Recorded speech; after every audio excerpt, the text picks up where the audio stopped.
Bago tayo magpatuloy, allow me to read a passage sa Jeremiah chapter 10 verses 23 to 24. And it reads, "And I know, O Lord, that a man's way is not in himself, nor is it a man who walks to direct his steps." Verse 24, "Correct me, O Lord, but with justice, not with your anger, or you will bring me to nothing." So dito natin makikita na si Jeremiah ay may tuturing na isa sa mga pinaka makulay na propeta noong Old Testament times, na kung saan ay tulad nung nabanggit natin minsan na siya ay isang mamamahayag ng magandang balita ngunit walang nakikinig sa kanya. In fact, marami ang tumutulig sa kanya. But one thing we can see in here is that clearly makikita natin na si Jeremiah walks with the Lord, no? Ang lapit ng ano niya, yung kanyang lakarin sa Diyos. Ngayon, dito sa verse 23, sabi nga dito na alam niya, sabi niya, alam ko Panginoon na ang tao ay hindi nararapat na kumilos o magkaroon siya ng sarili niyang mga hakbangin. Kasi lahat ng bagay, sabi nga ng Bible, lahat ng bagay, all the steps of a righteous man availeth much. Ibig sabihin nun, yung lakarin ng taong may takot sa Diyos ay talagang ano yun, no? Alinsunod doon sa kanyang kalooban. Kaya nga, he was very humble to say, Panginoon, correct me. Sabi niya ganon, correct me Panginoon, kung ano man ang aking mga pagkakamali, kung ano man ang aking nagawa na runs in contrast with your justice. Remember, ang ating Panginoon ay ano siya, no? Siya ay Diyos with abounds in love, no? Yung kanyang pag-ibig ay talagang walang kalintulad. And that can be seen doon sa pag-alay niya ng kanyang bugtong na anak na si Jesus. Ang sabi nga, di ba, sa John 3:16, "For God so loved the world that He gave His only begotten Son, that whoever believes in Him shall not perish but have eternal life." Kaya dito natin makita na mahalaga na habang tayo ay lumalakad ayon sa kalooban ng Diyos, mahalaga na tayo panatiling mapagpakumbaba, and then manatili tayong humihingi ng pagtutuwid ng Panginoon upang sa gayon ay tiyak tayo na ang ating mga lakarin araw-araw ay ayon sa kanyang mabuti at umapang walang hanggang kalooban. Kaya nawa ito'y maging paalaala sa atin lahat. Napakahalaga po. Kilalanin natin ang Diyos kung sino siya, sundin natin ang kanyang kalooban. Hindi natin kayang gawin yon maliban na lang sa enabling na power mula sa banal na spirito. Tayo'y manalangin. Dakilang Diyos, maraming salamat Panginoon. Tunay nga po na alam namin Panginoon Amang Banal na ikaw po ang may layunin po sa aming po mga buhay. We know that there's no accident before you. Everything has a purpose. Everything has a reason. Panginoon, salamat po muli. Ama, tinataas namin ang hanay na ito, Panginoon, ng mga mag-aaral. Tinataas ko po, O Diyos, ang bawat isa at nawa, Panginoon, ay magkaroon po ng kaunawaan ng iyong pong pag-ibig, ng iyong kadakilaan sa buhay ng bawat isa.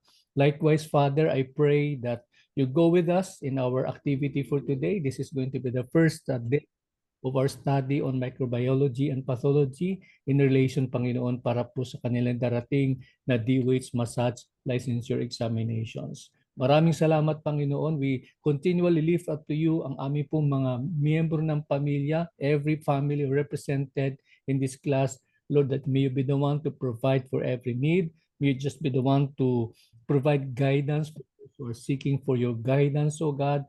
Ikaw po ang magpuno ng pag-ibig, Panginoon, sa bawat isa na nangangailangan nito, O Diyos. Salamat po muli, Amang Banal.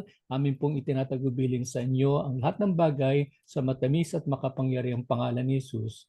Amen at amen. Amen. Amen.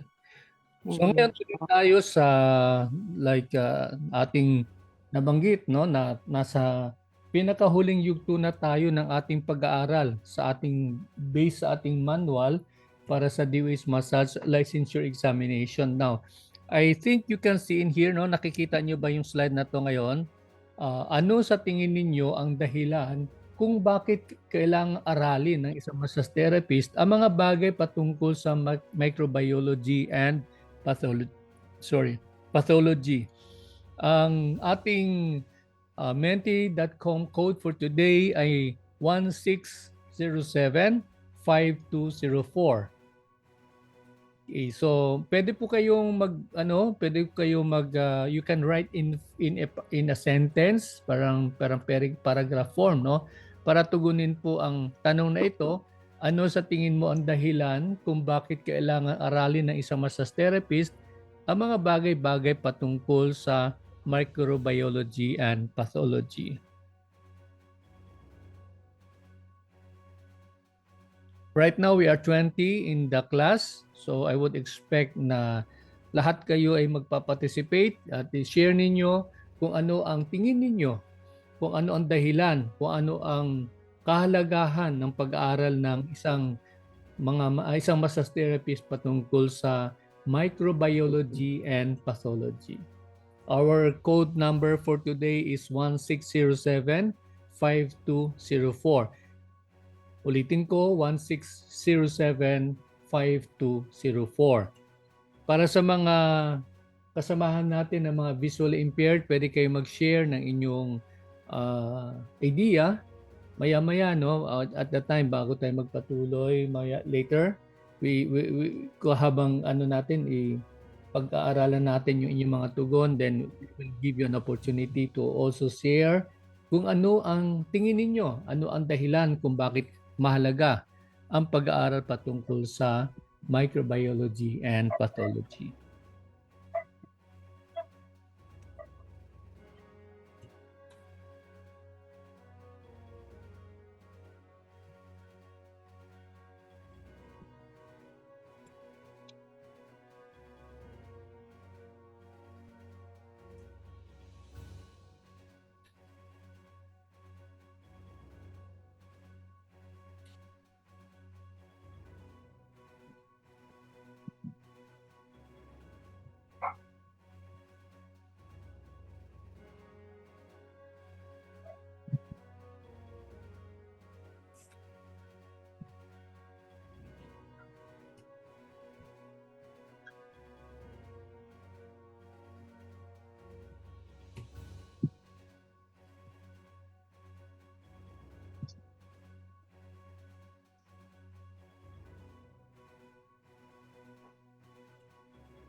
Okay, meron pong sumagot na po rito, kailangan aralin ang patungkol sa microbiology at pathology ng massage therapist upang malaman kung paano kumakalat ang sakit at mapigilan ang pagkalat at pagkahawaan. Yan.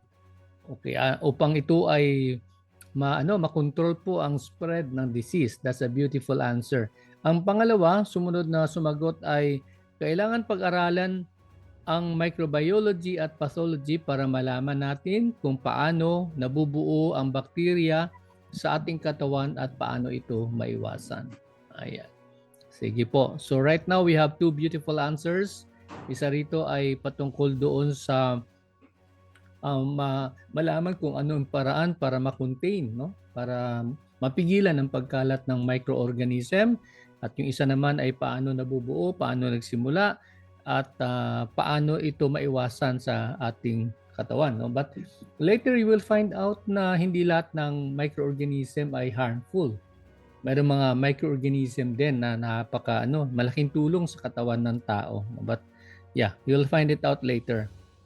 So, we're still waiting for the others to give their input, kung ano po yung inyong tingin, ano pong dahilan. Bakit natin kailangang aralin ang microbiology and pathology? The third one, sabi na rito, kailangan po natin itong aralin bilang isang massage therapist and business owner ng spa. Ito ay importante para malaman ang kondisyon ng ating client dahil ang pathology ay patungkol sa diseases. Okay. Tama naman po, ano? Ang pathology ay tama, tumpak po yun. Ang pathology ay pag-aaral patungkol po sa diseases. Sige po. So far, we have 3 responses. And we are right now over 30 in our 21, I'm sorry. 21 sa klase sa ngayon. So, Ayan po.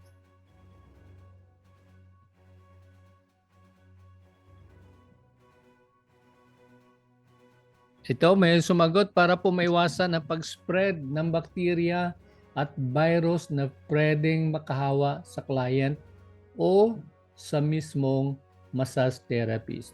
Ayan. Hanggat maaari po, wag natin gamitin na po yung salitang masahista. Tulad ng sinasabi natin, iba pag sinabing masahista, meron po siyang stigma, no? Meron po siyang negative na connotation. Kaya mas maigi yung gamitin yung term na massage therapist. Ayan. Hindi na po tayo masahista, kundi tayo po ay massage therapist. Ayan, meron nang sumagot. Sabi nga rito, to the importance of hygiene and infection control practices. Medyo bitin po yung statement na ito. Pero siguro ang gusto niyo sabihin ay mahalaga ito upang magkaroon tayo ng kaunawaan kung ano ang infection control methods, no? Pwede. Para malaman ng isang massage therapist paano protektahan ang sarili mula sa mga bakterya, lalo na sa pagdating sa pamilya. Ayan. So ito po ay proteksyon para sa harmful na microorganism. At ito ay proteksyon para sa yun po, na mailalayo yung ating mga mahal sa buhay mula sa mga mga infectious diseases. Sige po. Yan, napakaganda na inyong mga input. Ano po, right now we have 7 na nag-share na kanilang idea.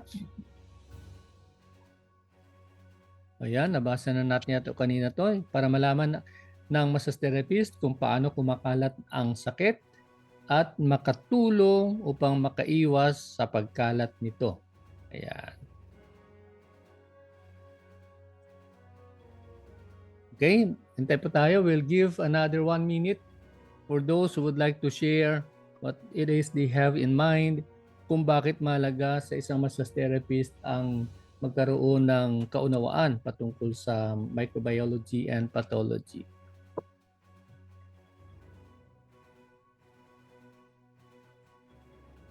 Okay, we'll be waiting for one more input before we proceed.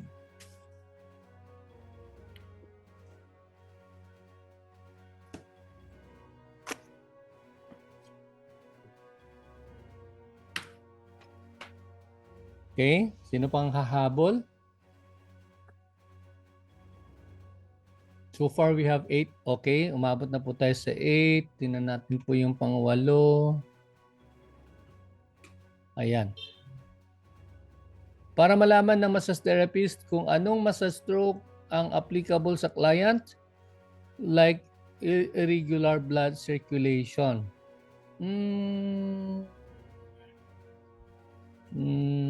Ano sa tingin nyo? Ako ang tingin ko dito, this one has something to do with, I think sa application po ito, ano? Medyo ano lang po. Anyway, pwede naman po yun. Pag malaman natin yung dahilan, nagkaroon ng infection, then apektado yung blood circulation, ayun. I think yun yung tinutumbok nung sumulat nito, no? And then, ano naman yung dapat o nararapat na massage stroke yung ating gagawin. Okay. So, what about sa mga visually impaired? Ano yung tingin nyo? Sino mag-volunteer? We'd like to hear at 1 or 2 na mag-share. Raymond, sir. Oh, Raymond, go ahead. Go, Raymond. Kailangan po na magkaroon ng kaunawaan ang mga massage therapist na karoon ng ito na study sa microbiology at saka pathology para malaman ng isang tao or kliyente na mayroon na nakakawang sakit para maiwasan na mawaan, especially sa mga kliyente at saka sa inyong pamilya. Yan lang. Yan, no? So maraming salamat, Raymond. Tulad sinabi ni Raymond, kailangan malaman natin kung ano yung mga nakakahawang mga microorganisms and then paano siya i-contain. And I think dinagdagan niya pa, no? Binanggit niya na rin na parang mahalaga na ma-educate din yung client. Yun, no? Kailangan maintindihan din ng client kung ano yung kahalagahan ng mga pag-iingat na kinakailangan upang sa gayon ay hindi kumalat yung mga nakakahawang mga sakit. Ayan. I don't know if you have already you've heard from me na here. You've heard from me na mention ko na before. Sabi ko po, ang dami daw ng tao ay sabi nga may pag-aaral na mas marami pa daw yung mikrobyo kaysa sa dami ng tao sa mundo. Yan, I think totoo naman po 'yun, no? Kasi hindi natin nakikita, napaka malilinggit na mga microorganisms na 'yan, hindi natin nakikita at meron din po mga pag-aaral nagsasabi daw na in every minute parang merong tawag doon, parang nagre-replicate, no? Dumadami din po sila. And then pati yung potency, ika nga, no, yung kakayahan niyang maglabanan yung mga gamot, no? Parang ano yun, when it comes to even, di ba narinig yun na yung tuberculosis, pagka hindi tinapos daw yung pag-inom ng gamot, halimbawa, sabi ng doktor, kailangan 6 na buwan. And then uminom ka ng gamot ng anti-TB na mga 3 buwan lang. 3 buwan lang ininom, tapos tinigil mo na. No? Alam mo, ang nangyayari pala doon is, kapag ginawa mo yan, the second time around, uminom ka uli ng gamot, no, the same medication ginamit mo, hindi na raw tatalab yung gamot. Bakit? Kasi nagkaroon ng resistance yung bacteria na yon. No? Alam niyo na kung paano niya gapiin yung gamot na binigay mo kasi na-overcome niya na by way of not continuing the medication. Kaya yun yung laging paalala sa atin ng mga doktor, di ba? Pagka nagbigay sila ng mga antibiotics, yung mga gano'n, no? Pag sinabi nilang 7 days, 7 days natin iinumin. Huwag natin inumin ng 1 o 2 araw lang. Kasi pagka gano'n, naging drug resistant na yung mga microorganism. Kaya pagka ginamitan mo ulit ng the same medication, hindi natatalab. Ganun po yung nangyayari. Anyway, tuloy po tayo ngayon. Thank you so much for your inputs. Meron tayong 8 out of ilan tayo? 22 na nasa klase sa ngayon. Ngayon, ang ating topic na microbiology and pathology ay matatagpuan sa pages 69 to 72 ng inyong mga manual. And then, doon sinabi natin, ano yung ating learning objective for this topic? No? For this last topic ng ating pag-aaral, training and review for LMP. Ang sabi nga rito, for you to be able to define key microbiology and pathology terms and concepts related to infectious diseases, including bacteria, viruses, fungi, and parasites. Explain basic principles on microbiology such as transmission and control measures. I think isasama rin po natin dito yung the mode of transmission, yan, mode of transmission, and then yung control mechanisms. And then ang pangatlo is to understand the role of massage therapy in promoting wellness and supporting the body's natural healing processes in the context of microbiology and pathology. Okay, so the next question could be what do we really mean, no? When you talk about microbiology, and by the way, yung pag-aaral po natin ng mga ano nito, ng mga topic na ito ay ano lang po, no? Katulad ng sinasabi natin, basic, no? This is a basic microbiology and pathology course. Now, ang definition po ng microbiology dito po is the microbiology is a branch of science that studies microorganisms which are tiny and often microscopic organisms such as the bacteria, viruses, fungi, and protozoa. So hindi po nakikita ng naked eye, kailangan po natin gamitan po ng microscope ang mga bagay na ito at ito aaralin natin. Ano-ano yung mga ito. And then, sabi nga rito, it explores the structure, function, genetics, and interactions with their environments, including humans, animals, and plants. I think bilang massage therapist, ang ating mas focus is doon sa patungkol sa struktura ng mga microorganisms na to, and then yung kanyang interaction sa environment, no? Hindi na natin masyadong pag-aralan yung genetics, medyo malalim-lalim na po yun. And then, ayun po, in relation to environment. So, Ayun po yung mga bagay na dapat nating maunawaan patungkol sa microbiology. And ang pathology naman, ang pathology, no, kung ang microbiology is the study of tiny living organisms, ang pathology naman ay pag-aaral, no? Ito pag-aaral patungkol doon sa karamdaman. Ito ay pag-aaral sa mga sakit, no? Specifically the causes, development, and effects of disease on the body. So ito yung pag-aaral na ito ay malaman natin, no, kung ano yung epekto ng mga microorganisms na to sa ating katawan.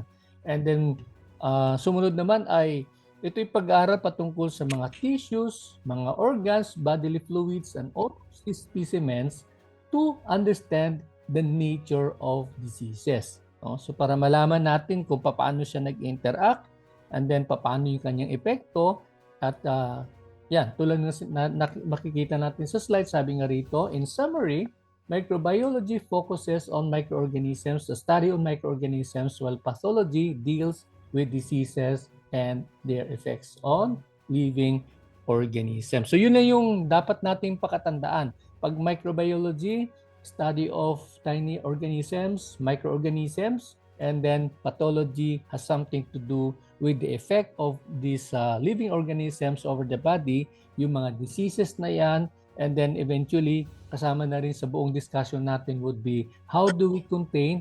Well, of course, alamin natin kung paano nagkaroon ng transmission, and then how do we contain, paano natin i-control yung pagkalat po ng mga microorganisms na ito, lalo na sa hanay natin bilang mga massage therapists. No? Kasi whether we like it or not, sa lahat ng mga, well, hindi naman lahat, but mostly no, sa mga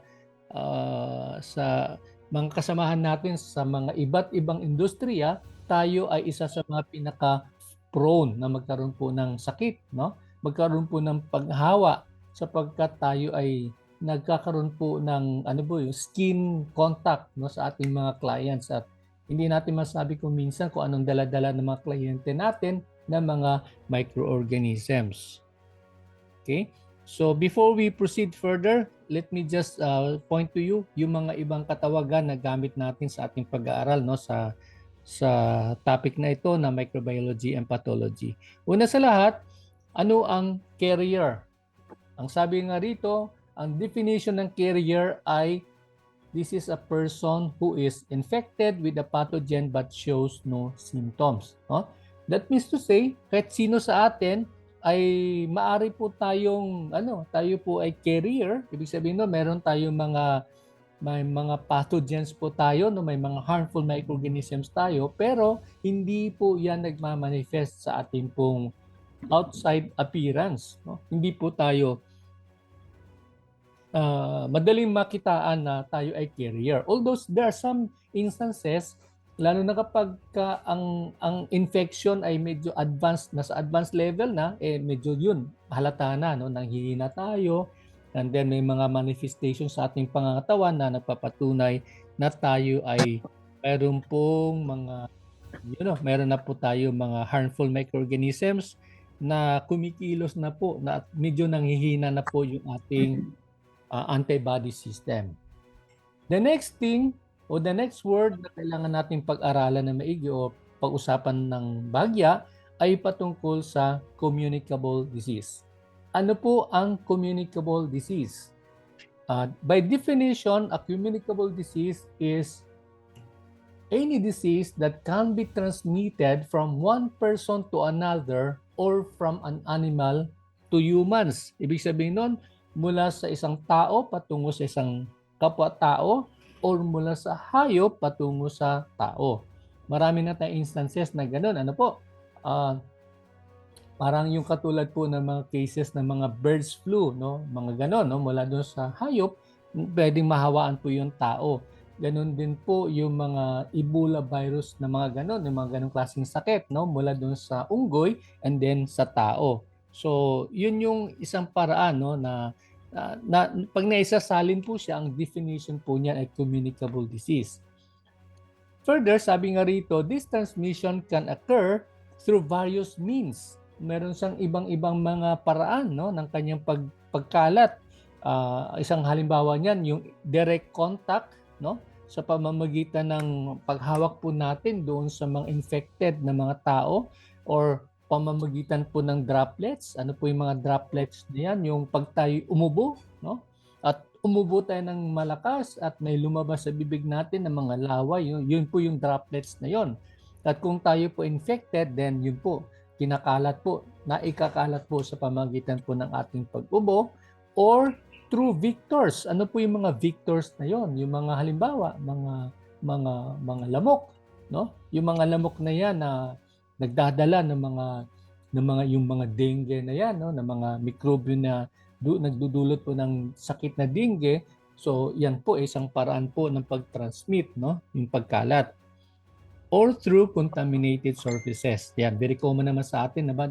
Pagka meron tayong sore eyes at nakamot natin yung mata natin, humawak tayo sa doorknob, ang sumunod na tao ay humawak din sa doorknob at kumamot sa kanyang mata, after a while, siya na rin po ay infected.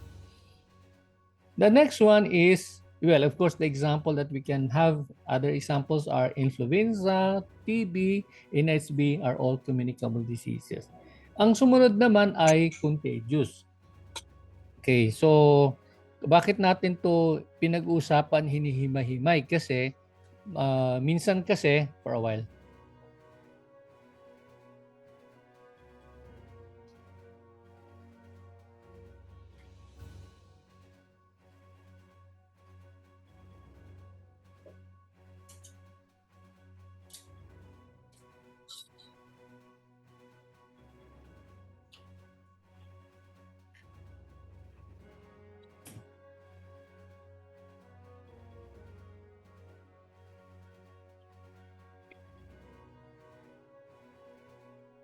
minsan kasi na-encounter natin yung mga salitang ito, ng mga terms ito. Yung pangalawa is contagious. Contagious disease is a specific subset, isang uri din po siya ng communicable disease that is easily spread from one person to another. Naikakalat po siya, no? Pero mabilis, no?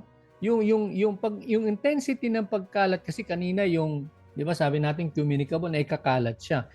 Naikakalat naman siya, kaya lang hindi siya kasing bilis o kasing tindi kapag ito ay na-classify as a contagious disease.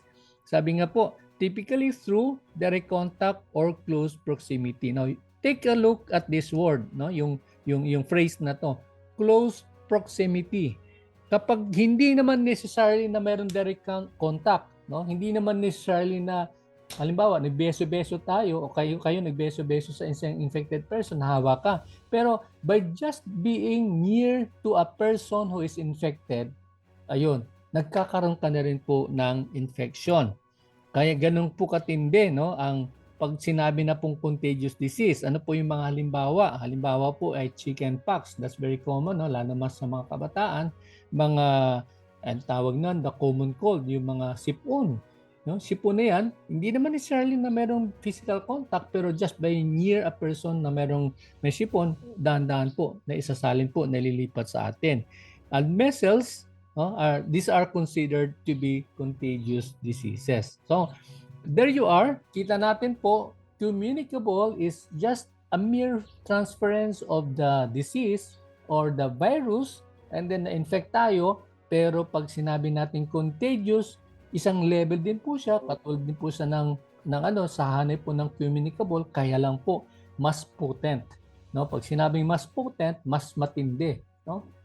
Kasi yung sa salitang ginamit dito, yung proximity, no? Yung pang napalapit ka lang sa infected, then eventually ikaw na rin po ay magiging infected as well. Ayan. Tuloy tayo ngayon sa ating mga katawagan. Ang susunod na patitingnan natin po ay pandemic. Uy, bakit nasanay na tayo?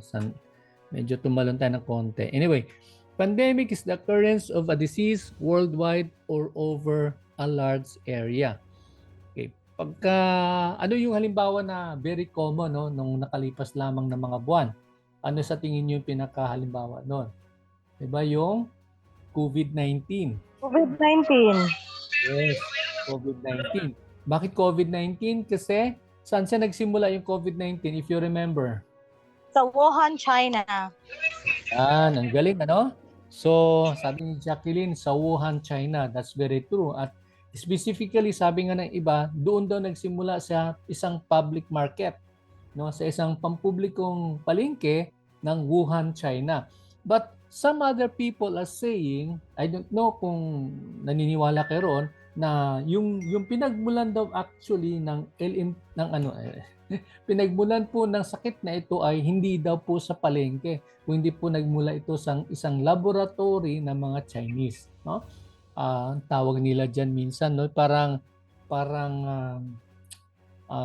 basta yung laboratory nila ng mga mikrobyo, parang gano'n, no? So there's an experiment being done, and then nagkaroon na aksidente, and then kumalat, and then yan hanggang sika nga naging global, no? Naging global na po yung problema na to.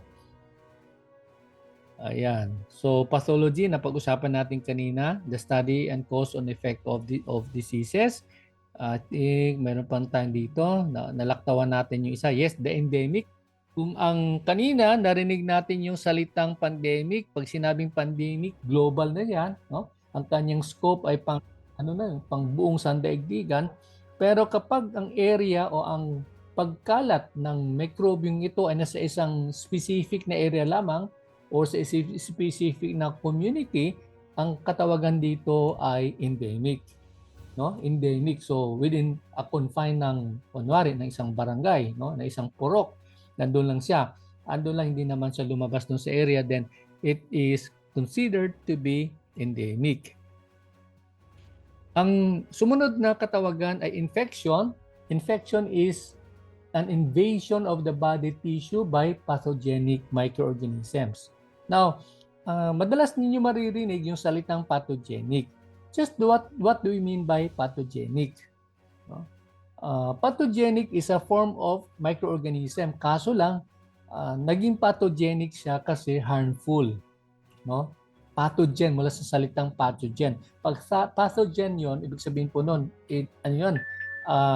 nakakapinsala ng kalusugan ng tao, no? Ayun po.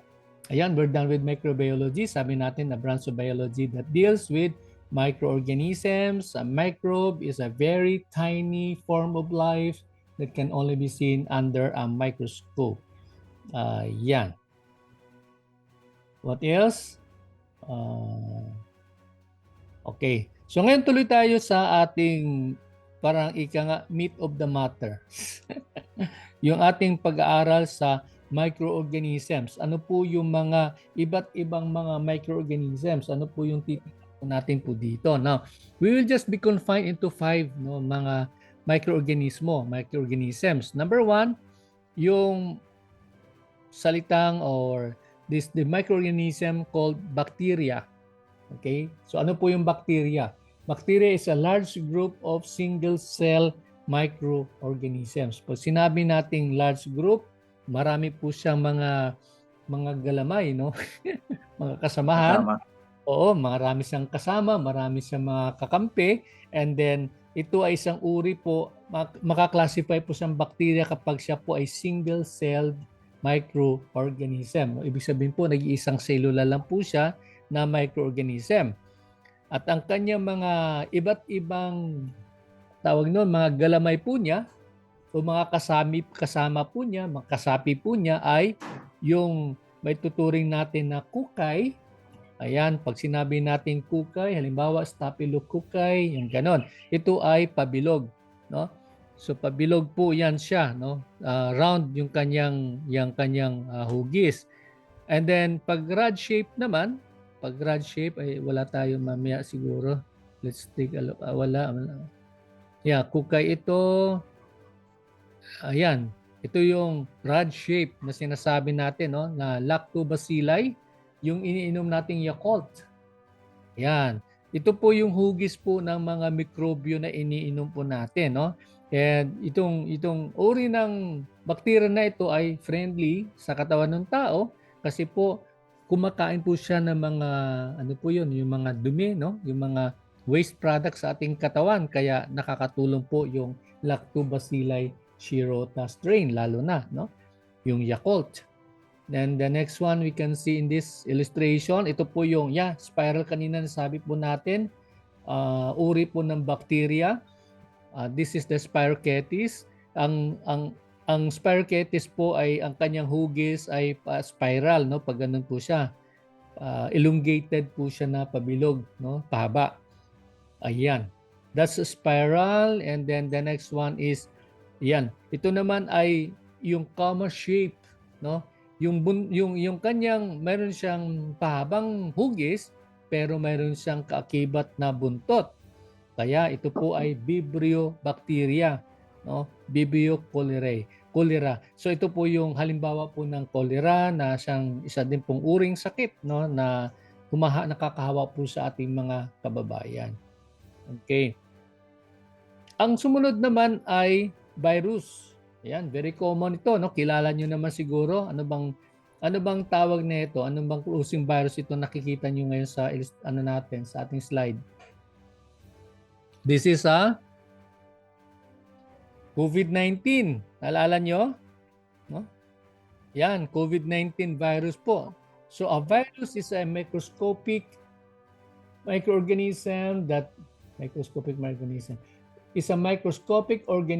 that grows or replicates only in living cells of any organism. In other words, para din po siyang, later you will find out, ito siya ay parasitic, no? Parasite. Ibig sabihin po noon, hindi siya mabubuhay kapag ang kanyang host ay patay, no? Kapag buhay yung host niya, just like the COVID-19, buhay din po ang mikrobyo o ang virus na ito. Pero pag namatay po yung virus, namatay po yung host, ayun na po, no? Mamamatay din po siyang pusa. No? Kaya ang kanyang survivability ay naayon po sa sa host na kanyang kinakapitan na buhay upang siya din po ay mabuhay. Ayan.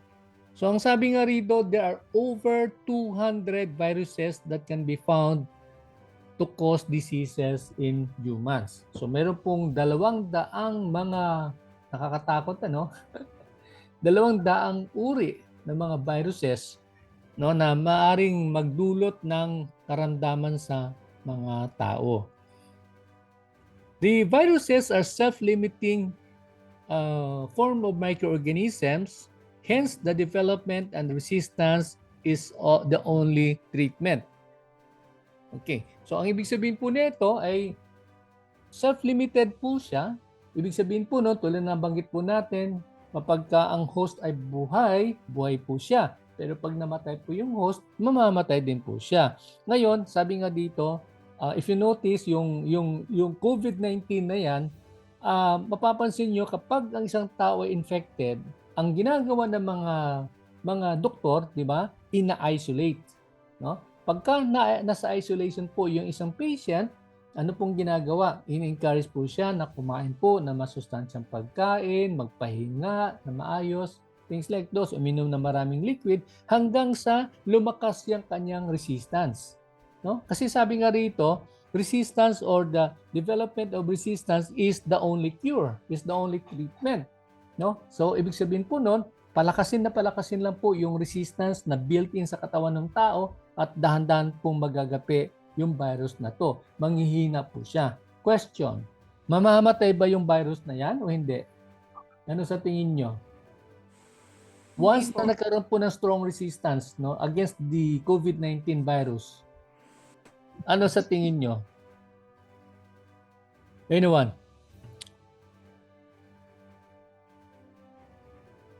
Hindi po siya mamamatay. Hindi, hindi pa rin po siya mamamatay. Kaso lang po, hindi na siya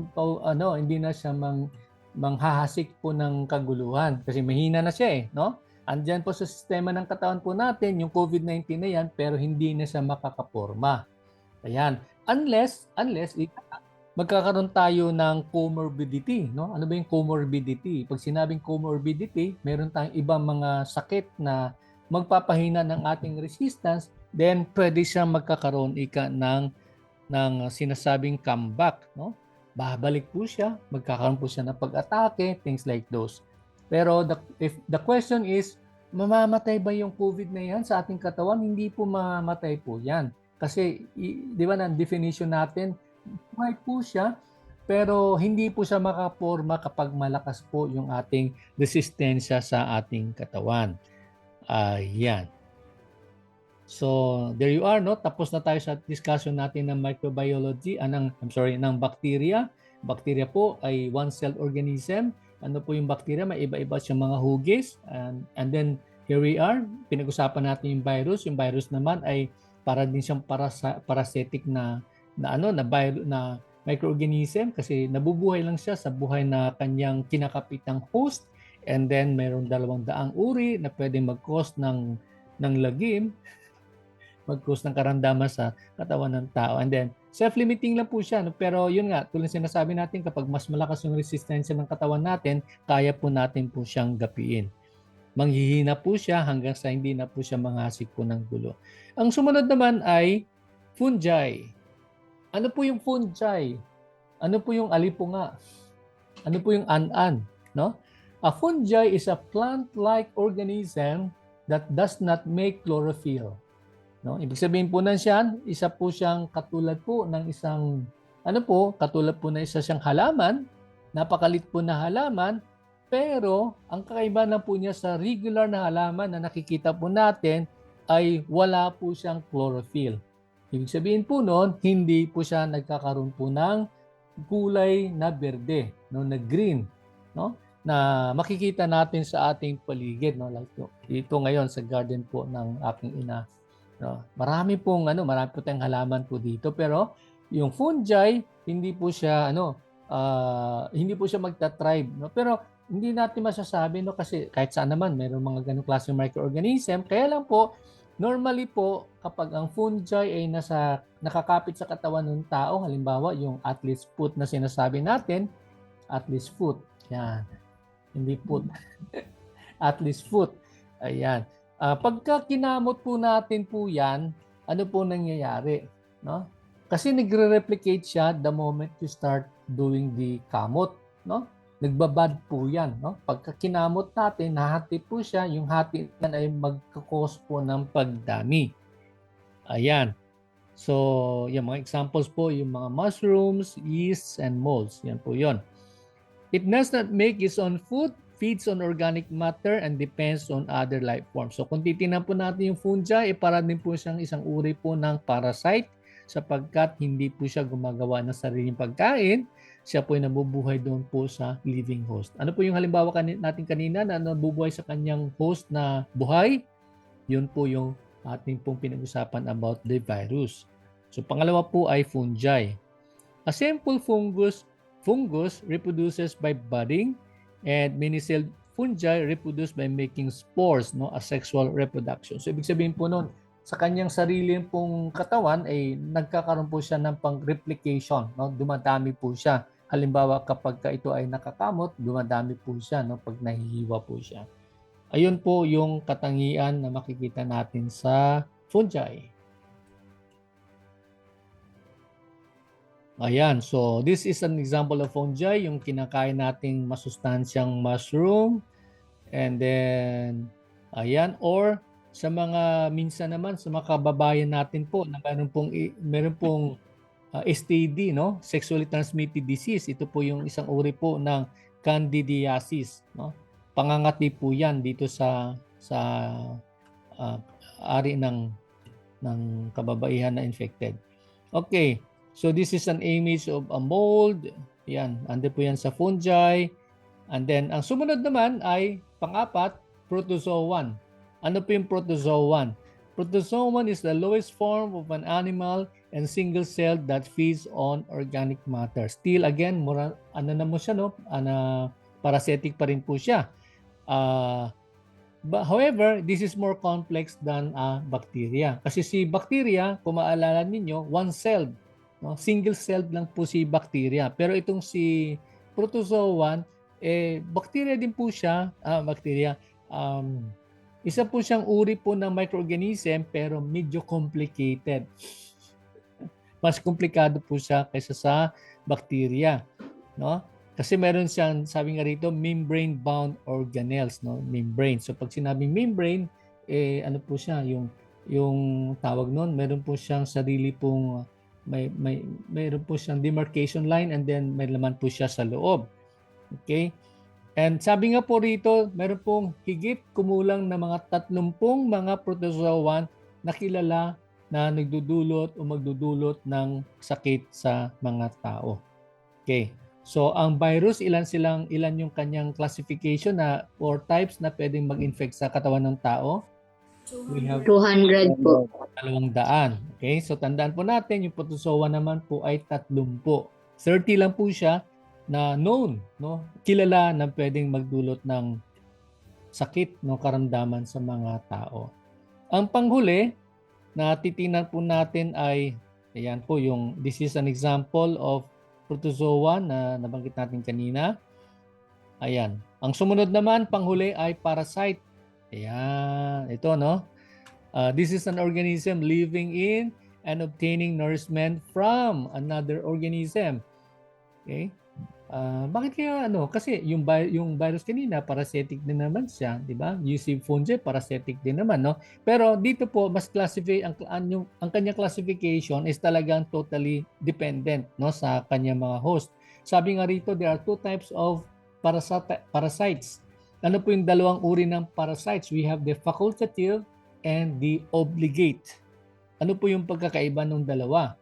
Pag sinabi natin facultative na parasite, okay, this could live, no, on another organism but may live independently. Ibig sabihin po nun, mabuhay po siya kasama po yung ibang mga microorganismo pero kaya niya din po mabuhay na mag-isa, no? Nagsusulo. Pwede po siya mabuhay na nagsusulo na mag-isa po independently. However, nasabi naman to yung pangalawang classification po ng parasite, ito po yung obligate. No, ibig sabihin po nun, yung kanyang survivability, no, yung kanyang kakaya mag-survive ay nakadepende doon sa kanyang living host. So a perfect example for that is tulad na banggit natin kanina yung COVID-19, no? Kapag buhay po yung host niya, buhay din po siya. Pag mamatay yung host niya, mamamatay din po siya. So hanggang doon lang po. Kaya yung pagkakaiba, lagi nating tandaan, kapag pinag-usapan dito yung dalawang uri ng mga parasite, yung isa facultative, pwede siya mabuhay na mag-isa. However, yung obligate naman na uri ng microorganism na to, ng parasite na to ay obligate. That means hindi niya kayanin mabuhay na mag-isa. Ayan po. Okay? So this is an image of a facultative parasite. Okay, Acantha amoeba. Yan, affected po niyan yung mata, yung balat, and even the nerves, no? So medyo potent po yung ganitong uri ng parasite, no? And then tulad na sabi natin, obligate. Ito yung ano na yun, no? Ito yung COVID-19. Obligate yan kasi pwede siyang mamatay o namamatay po yan. Kusang mamamatay po yan kapag yung host niya ay namatay. Yung source ng kanyang survivability. Nakakabulol. Yung survivability, no, ay depende po sa survival din po ng kanyang host. Ayan po. Okay, so I think we're done with that, no? Tapos na po tayo. We still have 10 minutes left. Tapos na po tayo sa ating pong discussion ng 5 mga iba't ibang uri ng mga microorganisms. Our next topic by tomorrow, pag-usapan na po natin yung infection process. Pag sinabi natin infection process, ano po yung pagsalin-salin po hanggang sa nakakahawa na po yung isang microorganism na yan. Matatagpuan natin sa inyong manual mula sa pahina 73 hanggang 77. So let's take a short review. Balikan po natin yung ating po mga natalakay kanina. Ito lang po yung mga vital points na kailangan natin tandaan when it comes to the microorganisms na inyo pong ma-encounter sa mga darating po na mga araw. Number 1 here is, this one is a bacteria. Ano po yung characteristic ng bacteria? Ang bacteria po ay single-celled. Okay, yun lang mo yung tandaan natin ha. Pagka bacteria po pinag-usapan, single-celled. And then meron lang po siyang iba't ibang hugis o classification. Yung isa po ay kukay, ang sumunod naman ay bacilli, and then ang sumunod ay spirochetes or the comma shape, which is the vibrio. Ayan po. Ilan po yung mga bakterya na mayroon po sa paligid po natin? Marami-rami po yan. Ano po? So, hindi na sila mabilang. Pero yun lang po, ang kagandahan po ng bakterya, mayroon po mga bakterya na friendly at yung halimbawa po niya, nabanggit natin kanina, yung Chirotes strain na Lactobacilli. Ayan po, yan po yung binubuo, yan po yung product, ang product name po niya na makikita natin sa market ay yung Yakult. Yan po yung iniinom natin na Yakult. It's made of living microorganisms at ang kagandahan po ni Lactobacilli, pagka ininom po natin, didiretso po siya sa ating tiyan, sa ating pong intestine, sa ating pong large intestine at ang gagawin po niya, kakainin niya po yung mga basura, mga latak sa ating katawan. Okay? Pero, would you believe that ang isang bakterya na to, the moment na lumipat po siya ng kanyang habitat, ano ibig sabihin ng habitat? Yung kanyang tirahan. Diba? Alam naman natin kapag Lactobacilli Chirotes strain, yung iniinom natin, nasa tiyan po siya pumipirme. However, the moment na lumipat po siya ng ibang area, halimbawa, namasyal po siya, no? Naisipan niya pong mag-tour, no? Mag-tour around the world. Nakarating po siya sa utak. Ano pong mangyayari po noon? Ang mangyayari po noon ay magiging pathogenic, no? So, pag sinabi natin pathogenic, harmful, nakakasira. Kasi, yun na po, no? Ang kanya naman pong nangat-ngatin ay yung ating mga brain cells. Eh kung wala kang brain, wala na matira sa brain mo. O kung may brain ka man, kakunti lang. Joke lang po yan. Pero yun nga po, tulang sinasabi po ng mga experts, the moment na it changes its habitat, then the lactobacilli becomes pathogenic, no? So delikado na po. Pwede na po siyang magkukos po ng sakit sa katawan ng tao. Yes, Janet, you're raising your hand. Janet. Yes, sir. Yes. Sir, possible po ba na umakit talaga sa utak yung lactobacilli? Is Ano it possible? Ano po? Yung possible, is it is it possible talaga na umakyat yung lactobacilli sa utak natin?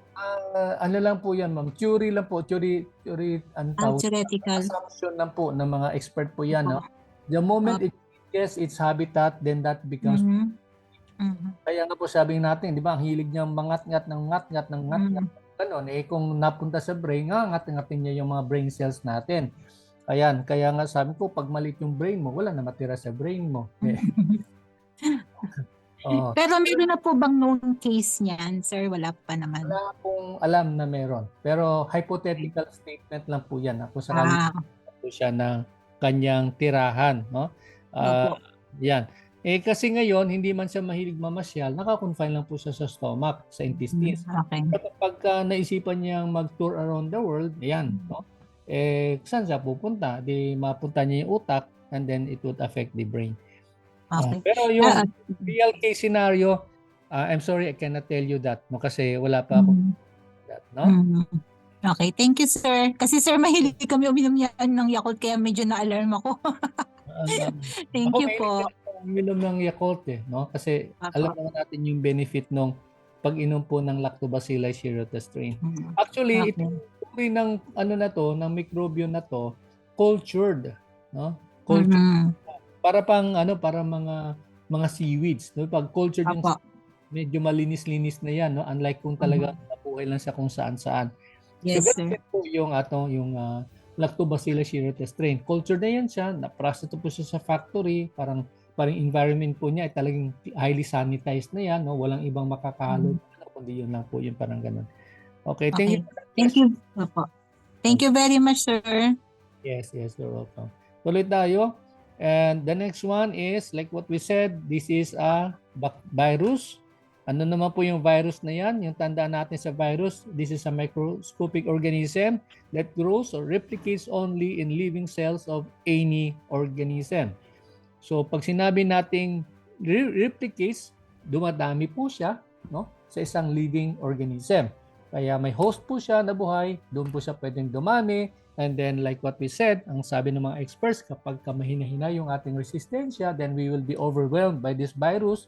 And then pwede tayo magkaroon ng sakit or pwede tayong mamatay because of the presence of COVID-19. And there are over 200 viruses that are found to be pathogenic. No? Ibig sabihin nun, pwede mag-cause ng sakit sa katawan ng tao. And then they are self-limiting, and the development of resistance is the only treatment. Pagka nagkaroon tayo ng matapang at malakas na pangangatawan, hindi po makaporma po ang COVID-19 na yan.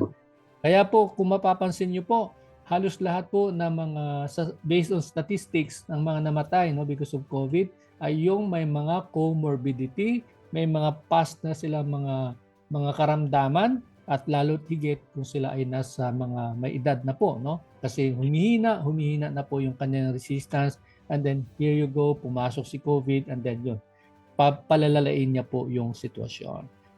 Pangatlo ay ang fungi. This is a plant-like organism. Hindi po siya gumagawa ng chlorophyll, kaya wala siyang kulay na green na makikita natin sa ating mga paligid, sa ating garden. And then, meron po siyang yung mga examples po niya, the mushrooms, the yeast, and the molds. And then, para din siyang parasitic because it does not produce its own food and feeds on organic matter, depends on other life forms. Ayan po si fungi, and then, ang kanya pong paraan na pagdami ay sa pamamagitan po ng budding. And then, yun po, sa pamamagitan po, nag-create po ng sariling spores na sinasabi. This is a sexual reproduction. Dumadami po siya without any male or female na sandali for a while.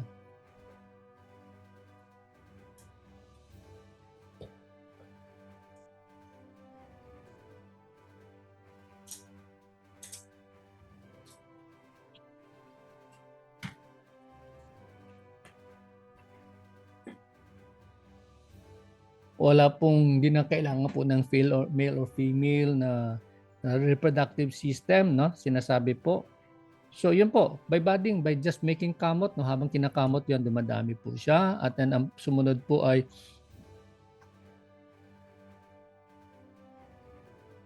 ang sumunod ay the protozoan.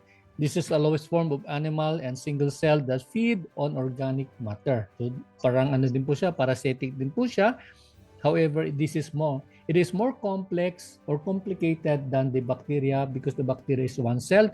Ito po ay medyo malaki-laki po siya, and then mayroon siyang membrane na sinasabi ng tawag po niya organelles, and there are 30 known protozoans that could cause disease in human beings. Okay? At ang panghuli ay yung patungkol naman sa parasite. Yan, parasite na yan ay an organism living in and obtaining nourishment from another organism. Ayan po. And then tandaan lang po, dalawa lang po yung points na dapat nating matandaan po sa mga dito sa parasites na to. Number one is yung sinasabi natin na facultative, and the other one is the obligate. Pag sinabi natin yung facultative, nabubuhay siya kasama po yung ibang mga kasapi niya, mga parasite. However, it can stand alone. It can survive alone. It can independently live. Pwede siya mabuhay na mag-isa. Pero po ang ating pong obligate na uri ng parasite ay hindi po siya nabubuhay. Kapag wala yung kanyang jowa, tiyak yun na mamatay po yan. Para siyang lovebirds. Alam niyo yung lovebirds? Diba? Pair by pair yan. Pagka namatay yung kanyang asawa, yung kanyang kapartner, mamamatay din po siya. Yung ganun po, Kaya nakadepende po yan siya sa kanyang partner. Pero dito po, depende po yan sa organism na kanya pong o para sa kanyang survival. Okay, sige po. Barbie, yes, go ahead, Barbie. You're raising your hand. Hello, sir. Sa facultative, sir, kahit patay na yung host niya, is buhay pa rin yung parasite? Yes, kaya niya po mag-survive, yun po yung opposite po ng obligate. Ang obligate, hindi siya mabubuhay kapag mamatay po yung host. Just like the COVID-19 virus, virus. Pagka namatay na po yung yung host niya, yung kinapitan po niya, mamamatay din po siya. Pero yung facultative kasi, kaya niya mabuhay na mag-isa. No? So, I think yung worms, no, yung worm natin sa ano, 'di ba? Pag inalis mo 'yan, pag lumabas sa katawan ng tao, nabubuhay pa rin po 'yan, no? So, ganun po ang facultative. It can independently live alone. No? Pwede siyang mabuhay. Okay po, sir. Thank you. Ayan. Nawalang audio kanina. Okay, so is there any other question or clarification? Kasi yun na lang po yung kabuuan po ng ating pong discussion for today. We just tackled about the basic information on various microorganisms na ating po ma-encounter lalo na sa ating pong gawain bilang mga massage therapists. No? So, mayroon pa bang karagdagang tanong? Do you have anything to ask? Kung wala na po, ayan. So, kung wala na pong tanong, I think we will end till here. By tomorrow, tuloy tayo pag-usapan po natin yung infection process, ano po yung paraan ng pagkalat po ng mga harmful microorganisms, and then ano po yung mga dapat nating gawin. Eventually, we will find out ano yung mga precautionary measures na kailangan nating gawin, alinsunod po sa pamantayan po ng kagawaran ng pangkalusugan upang maiwasan po natin yung pagkalat ng mga harmful microorganisms. Kasi pagka tayo na-infect, the immediate victims that we will have is our respective family members, no, yung mga mahal natin sa buhay. Kaya dapat ingat po tayo, no, kasi yung mga mikrobyo na yan, di naman po natin nakikita, no. Pangiti-ngiti tayo, hindi natin alam, infected na tayo. Pagdating ng bahay, niyakap mo yung baby mo infected na rin habang sa yung asawa mo, yung mga anak mo, no. So, yun po yung dapat nating iwasan. Kaya nakakatakot man ang mga bagay na ito, pero mas maganda, ika nga, mayroon tayong mga preventive measures na gagawin. Ano po yung consciousness na, yung consciousness na mayroon tayo upang hindi po tayo maging carrier po ng mga harmful microorganisms. Okay, so wala na po kayong tanong. Maraming salamat. Our time check is we're past 5 in 1 o'clock in the afternoon. Then tuloy po tayo sa ating pong pag-aaral by tomorrow. Ayun po. Maraming salamat. Dali, nanggugulo yung aking phone. Okay, God bless. Arigato. Thank you so much. Thank you, sir. Bye-bye po. God bless din po. Thank you, sir. Thank you. Salamat. Bye po. Bye. Arigato.